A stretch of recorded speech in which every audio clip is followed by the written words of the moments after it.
We currently see the world as a physical, mechanical machine. Everything is chemistry and atoms and stuff like that. And it turns out the new understanding, really, which is quantum physics, says the focus shouldn't be on the material things. The focus is on the invisible energy things, which include thought and belief, because it turns out it's the invisible energy that controls the physical world. And this is what quantum physics talk about. They talk about what they call the field. And I say, well, what's the field? Well, they say invisible moving energy that influences the physical world. And I go, well, that definition is the same definition for spirit, invisible moving forces that influence the physical world. So it's interesting that today's modern science is reconnecting us with the ancient history of spirituality, which really says that we are energy beings inhabiting a physical body. Well, if we understand that, we start honoring the energy part, the invisible stuff that we've let go out of the equation, because all we look at is, give me the physical material, give me money, cash, give me things. And it turns out that it's the energy is more powerful, the invisible stuff is more powerful than the physical stuff. So turning our beliefs around and recognizing our thoughts are powerful elements. Then all of a sudden it says, let's start exercising our thoughts rather than exercising our wallet, let's say, in controlling the world. And this gives an opportunity for all of us, every one of us, because we all have thoughts and we all have this energy, and it's since thoughts create the science. And this is quantum physics. They talk about that it's consciousness that creates the world. And so we all have to start recognizing we all are conscious, and all collectively our consciousness can change the world. So when you have a lot of people out there saying, oh my God, the world's out of control, I say, yeah, but all you need is a lot of people who know that to say, let's consciously create the different world, and then we're not held victim of the world that we're in, because we can manifest the world that we want. And that's why I get so excited by all the viewers out there, because each viewer out there represents another consciousness that, with all the other consciousness, can change the world. And this is what the evolution is all about. What we're facing is an evolution, not a physical evolution. It's how we relate to each other with our consciousness. So we're all coming together in one giant consciousness called humanity. And this is the evolution we're facing. Yes, you were explaining in your lecture yesterday that we were going from a church-based, very much model, to then, now science is giving us the truth. Science has been doing that for 150 years. So we left the church-based model of a spiritual world, entered into the science-based model of a physical world. We played both of those worlds now. And what's the evolution? The evolution says both of those worlds collectively make the world. So it's not just spiritual, it's not just material. You have to bring both of them together. And so now that we travel through the spiritual part of the world with the church running the world, and then the material with the science running the world, we're coming to a closure that says, to understand the world, you have to invoke both the spirit and the matter. And that's why consciousness, when I talk about spirit, is that really our consciousness, our energy, our thoughts. It's not physical, it's energy. And yet science now tells us those thoughts are shaping the physical world. So we can change the world we live in by just changing our thoughts, but that means changing the programming. Which is in the subconscious. You're saying that 95% of things that happen in our life are coming from the subconscious. Yeah, and that's the part that people have to wake up to, because a lot of people think, oh look, my desire is to be successful, have a great relationship, have a great job, I want all these things, and now I go out in the world and it's like, I'm not getting there, I'm not making it, and it's like, and they get frustrated and they say, well, it's not me, because my intention is to be successful, and I'm not being successful, so it must be the world is against me.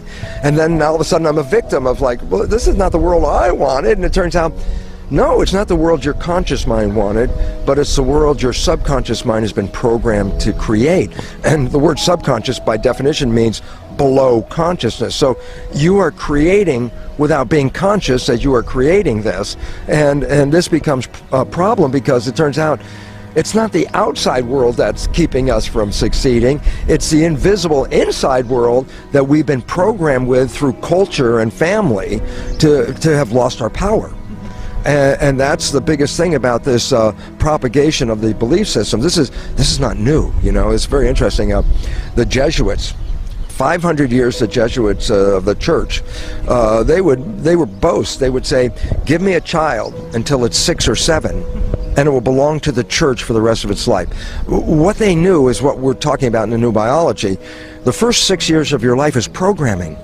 programming from other people, not your programming, parents, family, community. You as a child are in a hypnotic state for 6 years. Your brain is functioning in a hypnotic state, meaning the first 6 years is download, download, download. And the problem with the download is we're not conscious during that part, which means whatever was downloaded, you didn't filter it with your belief system. You didn't have a belief system. Whatever you heard, saw, or experienced in the first 6 years is a recording, just like this is a tape recording, boom, down in your subconscious mind. And then we find that 95% of our life is actually from the subconscious mind, with only 5% from the conscious. And you say, what's the difference?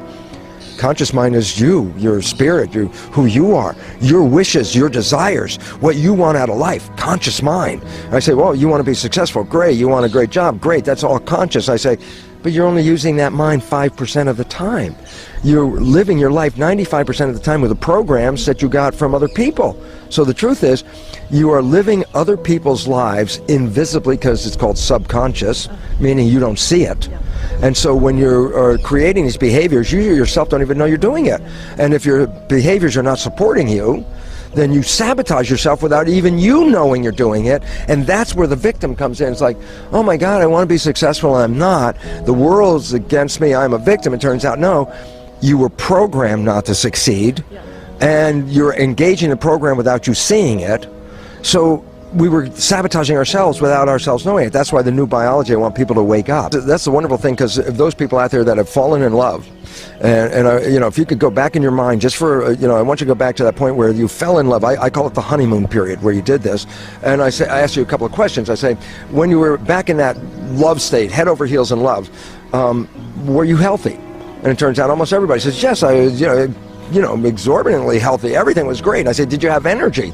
Oh, we had tremendous energy to be active day and night in this love period, in the honeymoon. I go, yeah. And then when I say, how about, was life so much fun that you couldn't wait for the next day to have more of this experience? And the answer was yes, because it was so great. And I go, well, think about it. You created health, you created energy, you created a world that was so beautiful for you when you were in love that you couldn't wait for the next day to have more of this world.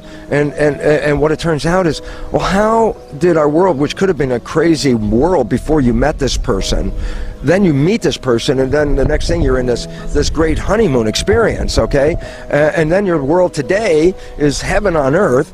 Yesterday was hell. Today's heaven on earth because you fell in love. And then what I want people to know is, that was not an accident. That wasn't just a, wow, that just happened. It's like, you created the love experience, and in the process of creating the love experience, you created health for yourself, energy, and you created the world that was so beautiful for you that it was heaven on earth. And why is this important for me to let you know? And basically I said, this was not an accident. This was a creation. And if you understood how you did it, and now we know why, how it happened, and that is, remember, our conventional understanding is we run our lives 95% of the time from our subconscious programming. When you are falling in love, you actually don't go into the subconscious program, because the conscious mind is so excited about being here, it doesn't leave, and that's why the problem most of the time is our mind's thinking, and when the conscious mind's thinking, by definition, it's not paying attention, and that's when the subconscious programs run. When you're in love, the conscious mind doesn't want to go anywhere, it wants to be right here and take in all that love. So this is one time in your life where you have a tendency to stay in the conscious mind. I said, well, what happens when you stay in the conscious mind? The answer was, you created heaven, because you were creating from your wishes and desires. But the moment life gets busy again and your conscious mind starts to travel, then you go to the default, and the default is a subconscious program. But those programs came from your parents, your family, and community, so they're not even your beliefs. So you start living other people's lives. So for me, what does it all mean? And as you express, is like, when we're in love, we create heaven on earth. What if we could learn to stay in our conscious mind, which is called Buddhist mindfulness? It's a practice.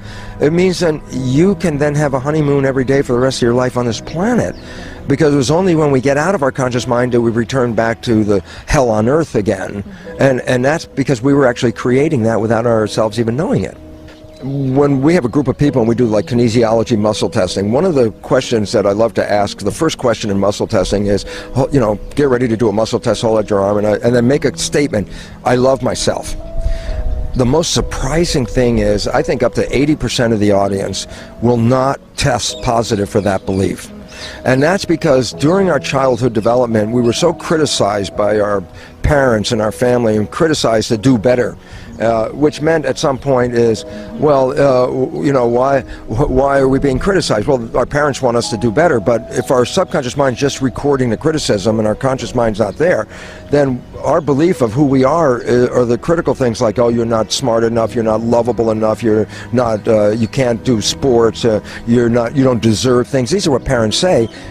When we put that down in our subconscious, that becomes our belief system, our subconscious, and since we run our lives 95% of the time from that, that's why when you check, do I love myself, and the answer comes out, well, what kind of childhood language did you hear from your parents? And the issue is that's why 80% of the people cannot test well for loving themselves, because their subconscious never got the program from the parents, oh, you're the most wonderful, loving child, and you can do anything, and, you know, we support you in everything and all that. If you didn't get that, then you got criticism. And if that criticism went in the subconscious mind, then that was recorded and you become the criticism. All of us, we should test that as just, do I love myself? And why is this an issue? If you can't love yourself, then how are you going to find somebody to love you? Because the first thing your psychology would say was, I can't love myself, and this person says they love me. Why would they love me? And I don't even love myself, so they obviously are not a good judge of love, because if they're loving me and I don't love me, then we don't agree on that. And people sabotage themselves because of these subconscious beliefs. So to fall in love, the first thing is you got to love yourself.